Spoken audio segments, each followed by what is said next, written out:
Hello, my name is Adil Bharucha. I'm a gastroenterologist at Mayo Clinic in Rochester, and today I'd like to share a few snippets about fecal incontinence.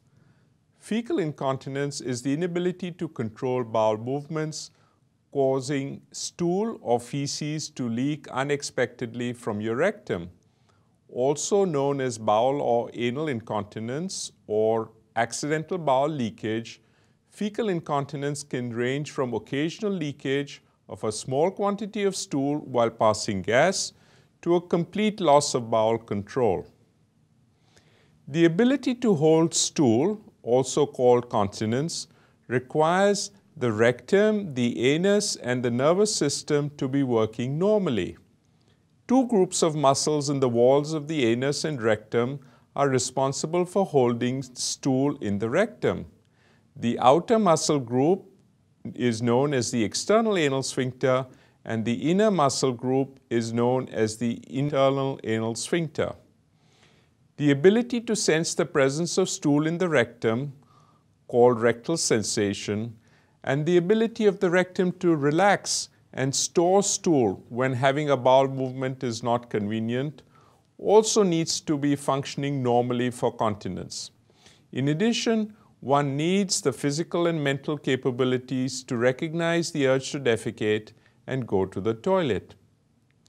Unfortunately, approximately 1 in 7 to 1 in 10 adults in the United States have fecal incontinence.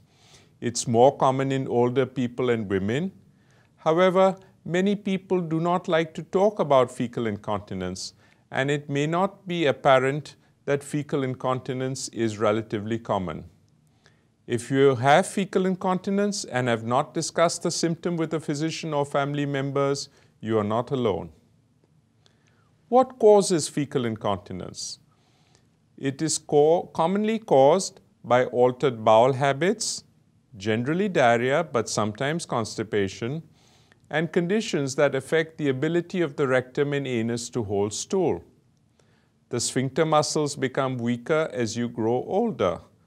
The sphincter muscles or the nerves supplying them can be damaged during vaginal delivery in women, by trauma, or during anal surgery. Nerve malfunction can also happen in people who strain excessively, in patients with diabetes, or after a stroke. The rectal wall can become stiffer after radiation treatment or in patients with Crohn's disease. Other conditions where the rectum drops down into the anus, known as rectal prolapse, or when the rectum protrudes into the vagina, known as rectocele, can also cause fecal incontinence. What are the symptoms of fecal incontinence? Normally, accidents or leakage should not happen in adults except during episodes of severe diarrhea. People with fecal incontinence may have few or frequent accidents. The symptoms may range from the inability to hold gas, silent leakage of stool during daily activities or exertion, or being unable to reach the toilet on time. Other intestinal symptoms such as diarrhea, constipation, and abdominal discomfort may also be present. What can you do if you have fecal incontinence?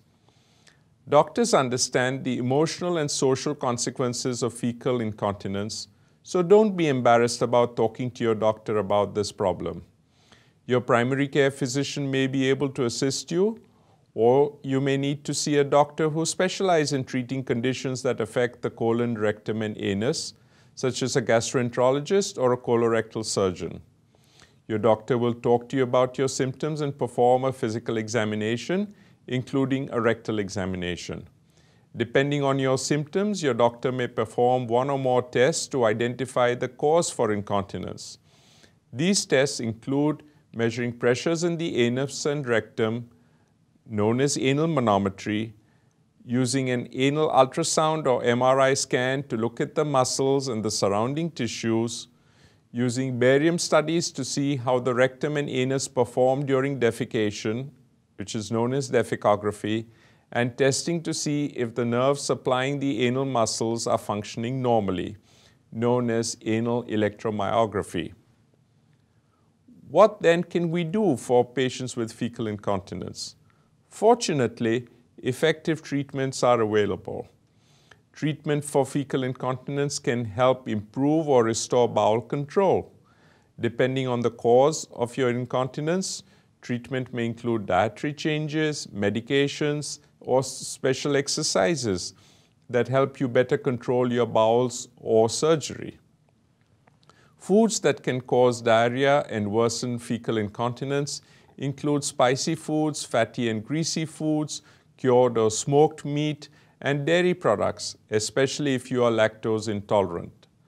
Caffeine-containing beverages can act as laxatives, as can products which contain artificial sweeteners, such as sugar-free gum and diet soda.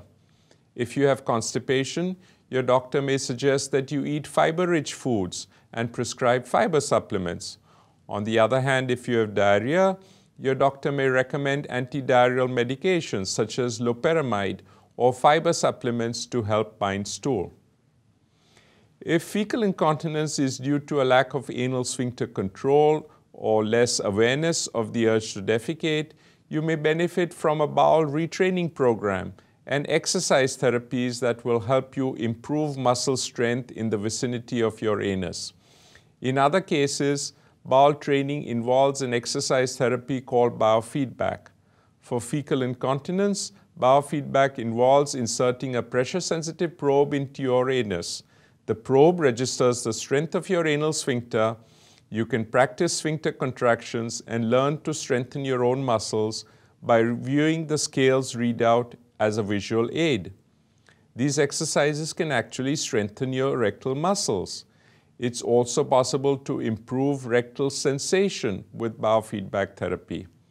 Another option is a barrier device or plugs in the anus or vagina to prevent leakage.